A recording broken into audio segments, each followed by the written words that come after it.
என்ன பெரும் தவம் யாம் செய்ததறியேனே, என்ன பெரும் தவம் யாம் செய்ததறியேனே, என்ன பெரும் தவம் யாம் செய்ததறியேனே, என்னையும் காட்சி முனி ஆட்கொண்டதென் சொல்வேன், என்ன பெரும் தவம் யாம் செய்ததறியேனே, என்னையும் காட்சி முனி ஆட்கொண்டதென் சொல்வேன், என்ன பெரும் தவம் யாம் செய்ததறியேனே.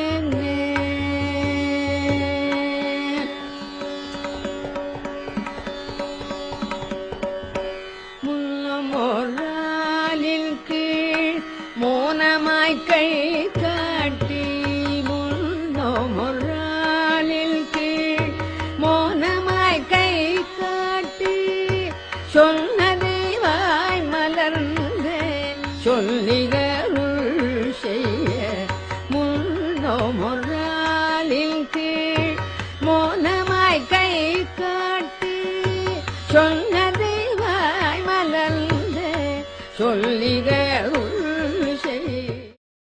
தம்பதிகள் அனுப்பிச்சு எனக்கு உடம்பெல்லாம் எரியறது. அம்பாளுக்கு ஒரு 108 குடம் பால் அபிஷேகம் பண்ணி சந்தனாபிஷேகம் பண்ணி அந்த அம்பாளுக்கு போடுற புடவையே எனக்கு ஆசீர்வாதமாக கொண்டு வான்னு சொன்னான். அப்போ அங்கே காஞ்சிபுரம் வந்து பண்ணிட்டு போனான். அதை பெரியவா என்ன பண்ணுவான், இப்படி தலையில் இப்படி போட்டுருப்பான். 3:30 மணி ராஜேஸ்வர சாஸ்திரின்னு ஒருத்தர் இருந்தார். அப்புறம் இங்கே நடந்ததெல்லாம் பெரியவாளுக்கு பரமாத்மா சொன்னார். போய் ஆக்கிட்டான். 3 மணிக்கு சாதனம் மட்டும் பெரியவா பிட்சைக்கு போனான். பிட்சை ஆன உடனே அன்றைக்கி நான் தான் சமையல். ஒரு 20-30 பேர் வந்துட்டான். ரோட்டில் தானே சமையல் இது. அப்புறம் என்ன பண்ணா, இந்த வெளியில் வந்தா. நான் நமஸ்காரம் பண்ணினேன். உன்னுடைய 80வது பிறந்த நாளைக்கு நான் இருப்பேனோ இருக்க மாட்டேனோ, அதுக்கு இப்போவே ஆசீர்வாதம்னு சொல்லி அதை போட்டேன். அது என்னென்னா ஜிகுனா புடவை, இந்த ராஜஸ்தான் ராணிகள் கட்டுற மாதிரி இருக்கும். அதை ரொம்ப பத்திரமாக வச்சுருக்கேன்.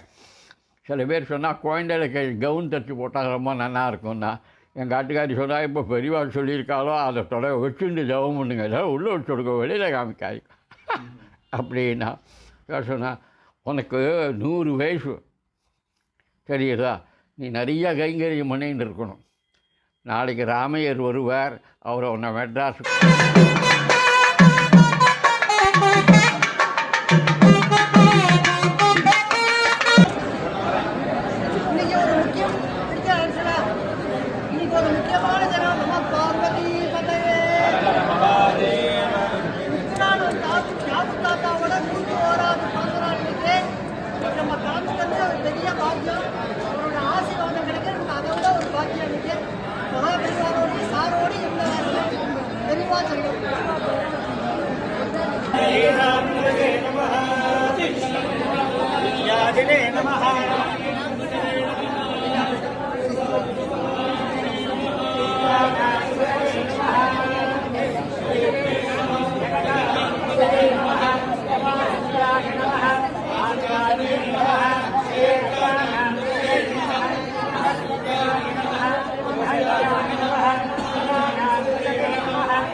Go,